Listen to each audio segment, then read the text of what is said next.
नमस्कार. मविप्र समाजाचे श्री स्वामी षटकोपचारीजी महाराज कला विज्ञान व वाणिज्य महाविद्यालय सायखेडा मराठी विभागामध्ये सर्वांचं स्वागत आहे.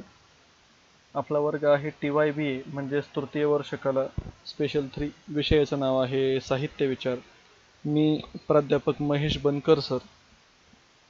आज मी आपल्यासमोर शैली विचार हा ह्या प्रकरण नंबर 4चा शेवटचा मुद्दा आपण आज शिकणार आहोत. शैली विचार म्हणजे नक्की काय याच्याबद्दल आज आपण बघणार आहोत माहिती. त्या माहितीनुसार आपण त्याचं विवेचन करणार आहोत. आता शैली विचारामध्ये सगळ्यात प्रथम शैली म्हणजे काय आणि नंतर शैली विचार अशा 2 टप्प्यांनी आपण त्याचा अभ्यास करणार आहोत. सर्वसामान्यपणे शैली याचा अर्थ जर आपल्याला पाहायचा असेल, समानार्थी शब्द किंवा शैली म्हणजे नक्की काय, तर आपल्याकडे जे काही साहित्य लिहिले जाते, तर लिखाण करताना त्याला आपण आविष्कार म्हणतो. म्हणजे लेखकाने घेतलेला अनुभव तो जेव्हा मांडतो तर तो लिखाण करतो, म्हणजे त्याचं आविष्करण करतो. तर त्या प्रत्येक लेखकाची ते लिहिण्याची किंवा आविष्कार करण्याची रीत काय आहे, पद्धत काय आहे, त्याची लकब कशी आहे, तो कोणतं तंत्र वापरतो, ठीक आहे, त्याचं एकंदर सर्वसमावेशक लिखाण कसं आहे, तर याला आपण शैली असं म्हणतो. ठीक आहे. शैली म्हणजे पद्धत असं देखील आपण म्हणू शकतो. आणि यानुसारच आज आपण शैली विचार याच्याबद्दलची माहिती आपण घेणार आहोत. ठीक आहे. तर सर्वप्रथम याच्यामध्ये शैली विचारामध्ये 3 मुद्दे आहे. एक म्हणजे लेखक तशी शैली, दुसरा म्हणजे आशय तशी शैली, आणि तिसरा प्रकार आहे तो म्हणजे कोणता, तर साहित्य प्रकार तशी शैली. अशा प्रकारे शैलीचे 3 प्रकार आहे. त्याच्यामधला सगळ्यात पहिला जो प्रकार आहे तो म्हणजे आहे लेखक तशी शैली. आता शैली म्हणजे पद्धत तुमच्या लक्षात आलं असेल. लेखक तशी शैली ही संकल्पना आपण जेव्हा विचार करतो तेव्हा आपल्याला एक गोष्ट लक्षात येईल. आता लेखकाची शैली पाहिजे आपल्याला, म्हणजे प्रत्येक लेखक कशा प्रकारे लिहितो, प्रत्येक लेखकाची शैली कशी, तर मग त्या लेखकानुसार त्या लिखाणाची किंवा त्या साहित्याची शैली बदलत जाते असं आपण म्हणू शकतो. म्हणूनच असं आपण म्हणू शकतो की समजा खांडेकर असतील तर खांडेकर यांची लेखनाची एक वेगळी शैली आहे. ठीक आहे. नंतर मग समजा कुसुमाग्रज असतील तर कुसुमाग्रजांची स्वतःची अशी लिहिण्याची एक वेगळी शैली आहे. ठीक आहे.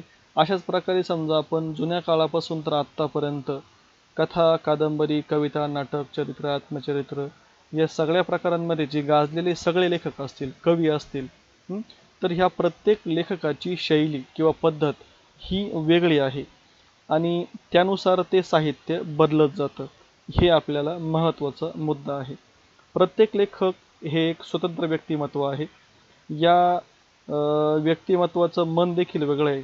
त्यांची अनुभव घेण्याची पद्धत, एखाद्या अनुभवाची निवड करण्याची पद्धत, त्यांचा एखादा आविष्कार करण्याची पद्धत, ठीक आहे, एखाद्या गोष्टीकडे पाहण्याची पद्धत किंवा आविष्कार करून प्रकट होण्याची पद्धत, ही प्रत्येकाची पद्धत म्हणजे प्रत्येक लेखकाची पद्धत सारखी असेल का? आपण तर असं म्हणतो व्यक्ती तितक्या प्रकृती, म्हणजे जितके व्यक्ती आहे तितके प्रकारचे संदर्भ वेगवेगळे आहे, प्रत्येकाच्या सवयी वेगळे. 2 जुळे सुद्धा सारखे नसतात 100% असं आपण म्हणतो.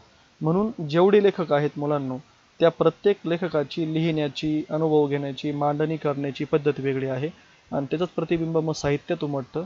म्हणून लेखक तशी शैली म्हणजे साहित्य जे असतं ना, कोणत्या लेखकाने काय लिहिलेले आहे त्यानुसार त्या साहित्याची किंवा त्याची शैली एक वेगळी आहे किंवा ती आपण ओळखू शकतो.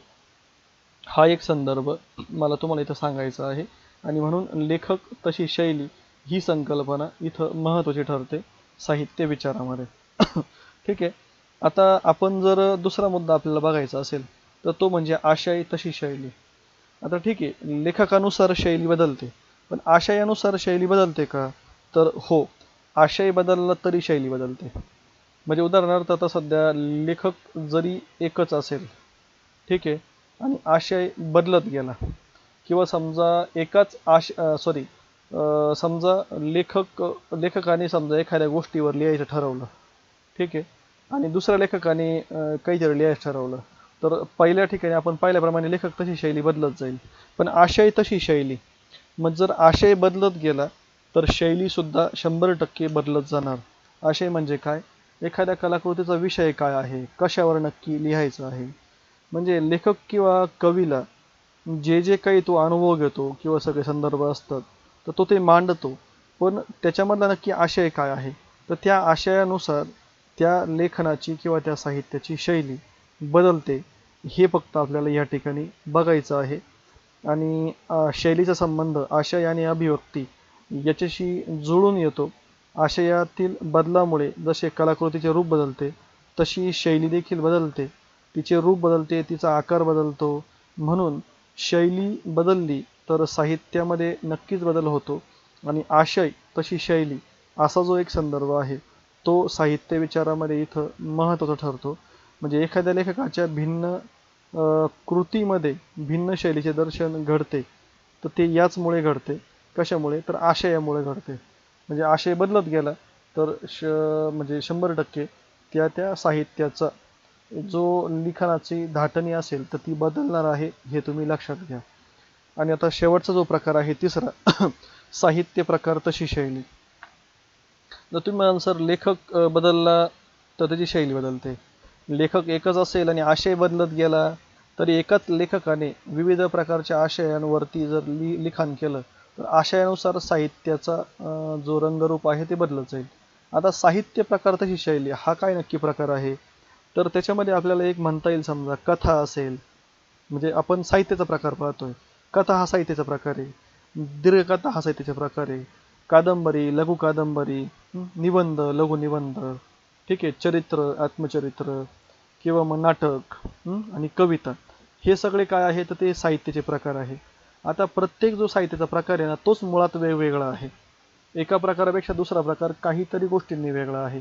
मग साहित्य प्रकारच जर वेगळा असेल तर त्या साहित्य प्रकाराची लेखनाची पद्धत ही 100% कशी आहे तर ती वेगळी असेल. आणि मग याच्यानुसार आपण असं म्हणू शकतो की समजा आता एखादा प्रकार आहे समजा, तर तो कसा कसा वेगळा राहील. तर मग समजा कविता जर आपण घेतली तर त्याच्यामध्ये समजा भावकाव्य असेल, खंडकाव्य असेल, विलापिका असेल, सुनीत असेल, नाट्यकाव्य असेल, अशा प्रकारचे जर प्रकार बदलले ना, तर खंडकाव्य, भावकाव्य, विलापिका, सुनीत, तर ह्या प्रकारानुसार त्याचं लेखनाची शैली 100% कशी असेल तर वेगळी असेल. किंवा कादंबरी आणि नाटक हे जर दोन प्रकार आपण समोर ठेवले तर कादंबरीची लेखन शैली वेगळीच आहे आणि नाटकाची लेखन शैली वेगळी आहे. म्हणून साहित्याचा प्रकार कोणता आहे? नाटक, कादंबरी. तर ह्या दोघांचे प्रकार वेगळे. कविता घेतली आणि कथा घेतली तर हे दोन प्रकार शैलीमध्ये कसे वेगळे. शैली म्हणजे पद्धत, लिहिण्याची पद्धत. म्हणून हे सगळे संदर्भ आपल्या समोर येतात आणि साहित्य प्रकार तशी शैली. मग साहित्य प्रकार बदलत गेला तर त्या त्या साहित्य प्रकारानुसार त्या त्या प्रकारचं लेखन वेगवेगळं होत जातं. आणि म्हणूनच शैली विचार हा साहित्य विचारामध्ये खूप महत्त्वाचा ठरतो. ठीक आहे. म्हणून शैली विचारामध्ये समजा लेखक जरी बदलला तर लेखकाची शैली वेगळी असते. नंतर आशय जर वेगवेगळा असेल तर आशयानुसार सुद्धा शैली वेगळी असते. आणि साहित्य प्रकार म्हणजे कथा, कादंबरी, नाटक, चरित्र, आत्मचरित्र, निबंध, लघुनिबंध, हे जे सगळे प्रकार आहेत त्या प्रत्येक साहित्याच्या वेगळ्या प्रकारानुसार त्याची शैली, लेखनाची पद्धत ही वेगळी असते. आणि म्हणून शैली विचारामध्ये हे 3 महत्त्वाचे जे घटक आहे, लेखक तशी शैली, आशय तशी शैली आणि साहित्य प्रकार तशी शैली, तर ह्या 3 प्रकारांचा विचार साहित्य विचारामध्ये आपण केलेला आहे. ते सगळे संदर्भ आपण समजून घेतलेले आहे. ठीक आहे. याच्यावर जर तुम्हाला प्रश्न आला तर तो प्रश्न कसा येईल? शैली म्हणजे काय ते सांगून किंवा शैली विचार म्हणजे काय ते सांगून त्याच्याबद्दलची माहिती लिहा किंवा शैली विचार स्पष्ट करा किंवा मग लेखक तशी शैली, आशय तशी शैली, साहित्य प्रकार तशी शैली, हे मुद्दे तुम्हाला टीप म्हणून सुद्धा येतील. मग लेखक तशी शैली हा एक सेपरेट मुद्दा येऊ शकतो किंवा नंबर 2, 3चा हे एक एक सेपरेट मुद्दे येऊ शकतात. की ठीक आहे. छोटा प्रश्न असेल तर शैली म्हणजे काय, ठीक आहे ना, त्याच्यावर एखादा प्रश्न येऊ शकतो. अशा प्रकारे छोटे किंवा मोठे कुठलेही प्रश्न जरी आले आणि तुम्ही जर हे व्यवस्थित अभ्यासलेलं असेल तर तुम्हाला सगळ्या प्रश्नांची व्यवस्थित उत्तरं लिहिता येईल. ठीक आहे. अशा प्रकारे आता सध्या ह्या तासाला आपलं प्रकरण नंबर जे 4 आहे, तर हे प्रकरण नंबर 4 या ठिकाणी आपलं पूर्ण झालेलं आहे विद्यार्थी मित्रांनो. तर अशा प्रकारे तुम्ही प्रकरण जे 4 आहे, तर म्हणजे प्रकरणं 4 आहेत आपल्याला प्रथम सत्राला. पहिलं प्रकरण आहे साहित्याचं स्वरूप, दुसरं प्रकरण आहे साहित्याचे प्रयोजन, तिसरं प्रकरण आहे साहित्याची निर्मिती प्रक्रिया, आणि चौथं प्रकरण आत्ता जे आपण पूर्ण केलं ते आहे साहित्याची भाषा. हे 4 प्रकरणं प्रथम सत्रासाठी आपल्याला आहे. या 4ही सत्रांचा अभ्यासक्रम आपण अगदी व्यवस्थितरित्या पूर्ण केलेला आहे आणि सगळे संदर्भ तुमच्यापर्यंत पोहोचवलेले आहे. सगळ्यांनी चांगल्या प्रकारे अभ्यास करा. सगळ्यांना खूप खूप शुभेच्छा. इथं आपण सध्या थांबूया. सर्वांना खूप खूप धन्यवाद.